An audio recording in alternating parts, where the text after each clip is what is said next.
yaşınızda? Ben sözü bitireyim. Söyleyin buyurun. Bana bu arada da bir ama bu ülkede bu var yok. Bakayım bir. Ve ben bunu iade etmek istiyorum ve değişim istiyorum. Bu halde değil boyutu. Evet. Okumak isterseniz beyefendi alırken. Nasıl aldınız müziği? Ama satıcı bana öyle demişti ve son paramı da buna harcadım ve eşim de pimpiriklinin biri.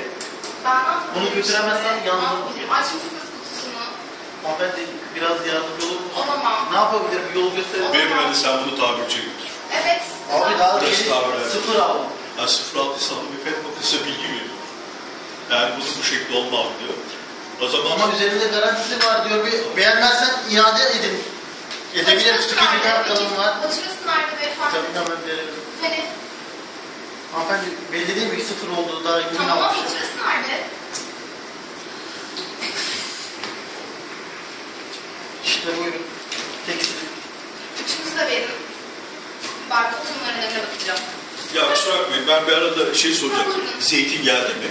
Abi dur bir işim var.